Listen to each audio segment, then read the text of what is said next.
Welcome to our first show of Retirement Money. Hi everybody, my name is Rodney Peters. I'm your host for the channel and appreciate you joining us as we kick off from all of the team members at the Retirement Money group. We are ready to rock and roll. Our mission is simple: to help 1 million people, retirees, to retire with more confidence. It's that simple. Now, what are you going to learn from the channel itself? So we're going to bring in some retiree stories, some of our personal clients and their stories. We're also going to keep you up to date on the ever-changing retirement landscape around IRS rules, around other mechanisms that are directly affecting potentially your account, and then also some more of the lifestyle stories that definitely kind of evolve as the years go by and retirement changes for individuals. Okay, and then finally, we will bring you up to speed on some of the literature that may be out there, different articles that are written, and then how to actually compress all the white papers and everything so that you can make heads or tails of what's going on. All right. But today we're going to kick off our show with retirement income planning. It is a super popular topic for advisors as myself across the nation to really write about, to talk about, to make videos about, and also, more importantly, a question that most retirees are searching for. And what that is to fill in the gap of what they used to have for their let's just call it monthly income flow, which was their paycheck, and now insert some form or some mechanisms to allow the individuals, to allow the retirees to enjoy life, understand where their income's coming from without trying to scramble every first of the month. Okay, so today we're going to go over 4 different strategies. There are more than that out there, but we're just going to go over 4 today. And then at the end, I'm going to introduce you to 2 of my clients and their stories. We're going to compare and contrast the 2 examples of the withdrawal structures and allow you to understand why we're doing that, or why we chose, if you will, 2 different withdrawal structures. So first and foremost, we're going to start off with maybe the golden rule, which is the 4% withdrawal rule. So that's been around for some time now, and at its basis or its core, what it's telling you is to take 4% of your account savings, your retirement savings, take 4% of that and live off of that amount. So if you have $1 million, that's $40,000 that you would be taking out of the account and living off of, maybe pairing that with Social Security or potentially a pension, maybe rental property income, whatever that may look like for you. Now, the next step to that is, as the years go by, you're going to increase your withdrawal percentages based off of inflation.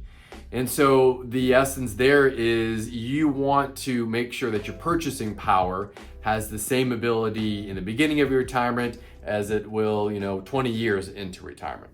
All right. No doubt, if you've listened to other podcasts or YouTube channels or seen an article around retirement income planning, you definitely have seen something about the 4% rule. Now, today we're going to leave it at that level. No doubt there's going to be a show that is much more comprehensive, the ins and outs of how the mechanics of the 4% actually work. All right, so that's step 1. Step 2, or option number 2, is the fixed amount withdrawal rate. Now, in its simplicity, the fixed withdrawal amount rate is exactly what it sounds like. You're going to pick a certain dollar amount, and that's what you're going to take out for each year. And so maybe that dollar amount is $12,000.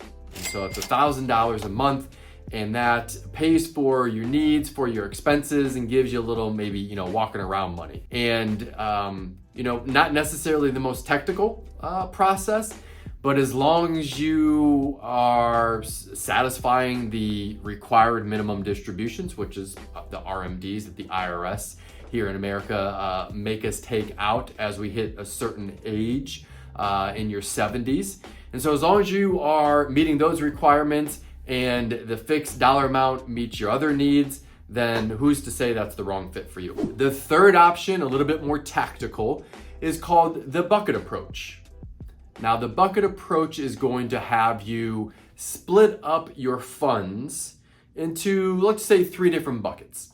So the first bucket is the cash bucket, all right? So that's what you're going to be living off of for a certain amount of time, maybe a certain amount of years. Your other 2 buckets are structured for some gains to allow your account to grow as you are accessing and withdrawing the cash. And the other 2 buckets are going to be structured, one being in income or fixed income strategies, if you will. Think of bank CDs at its most simple structure. You're not going to get much these days, but a bank CD would be a component. Bonds were typically a big component. A little bit different environment around interest rates right now. Maybe if you have invested into a REIT, so a real estate investment trust, and it's spitting out a certain percentage per year that they've identified. Those would be sort of your fixed income buckets. Thirdly would be your equities or your stock or the stock market. Could be individual stocks, mutual funds, ETFs, however you really envision that for you.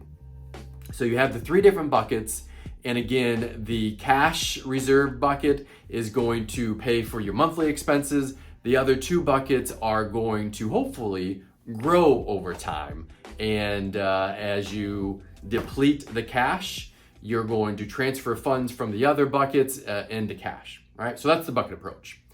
The fourth strategy that we're going to cover today is called the GUYTON-KLINGER guardrails structure. So very technical, but we're going to keep it high level today. The guardrails are simply kind of like bumpers on the benchmark of the 4% rule, if you will. So the guardrails on the low end maybe could be a 3% withdrawal, and on the high end could be a 6% withdrawal.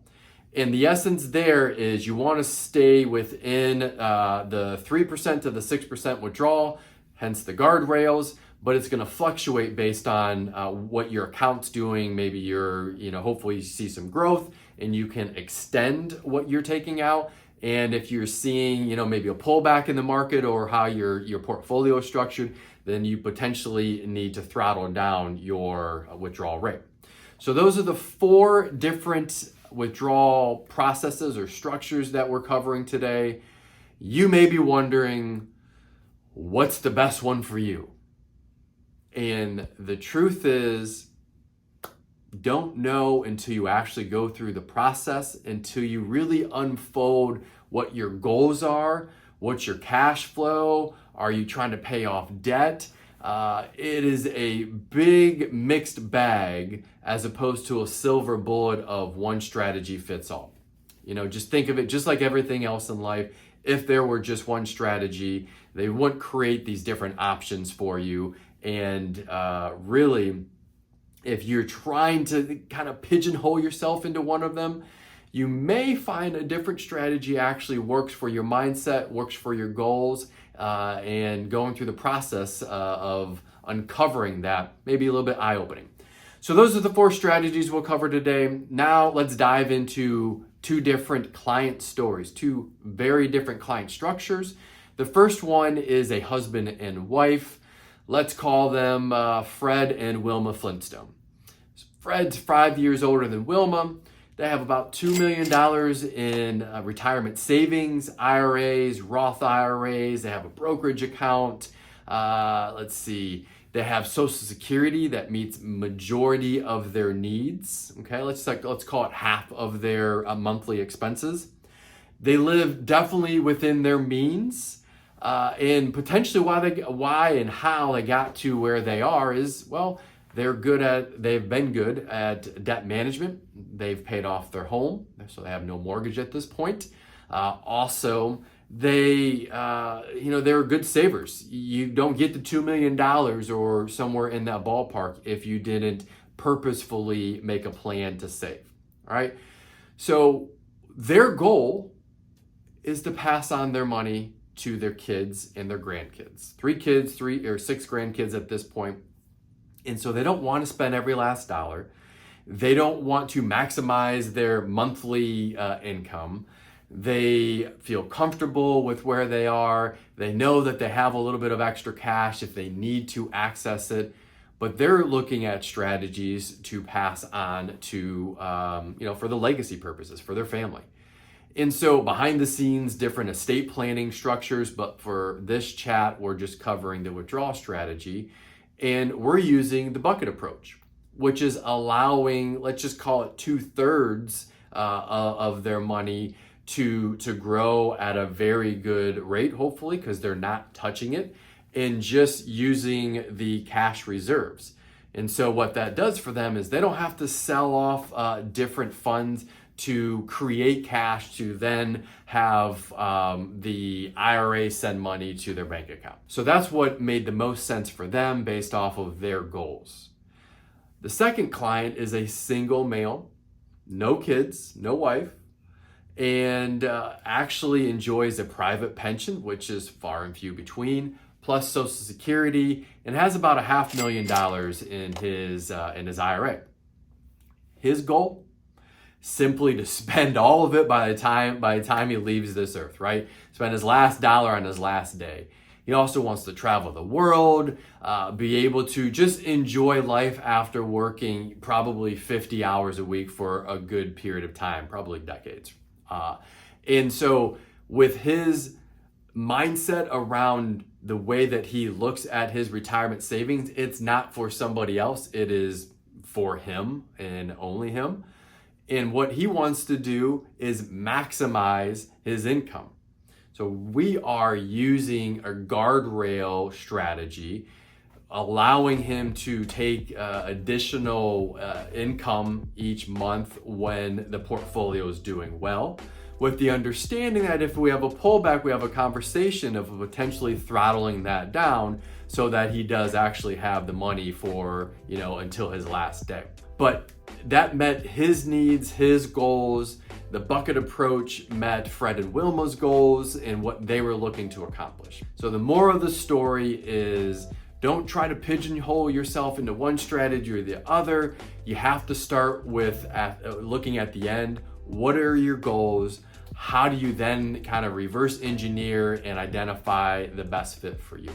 So hopefully this was helpful. Make sure to subscribe. Please share with a friend. The purpose here is to, again, allow the retirees more confidence, more clarity into the next phase of life. Until next week, enjoy your day, and we'll be in touch soon. Take care.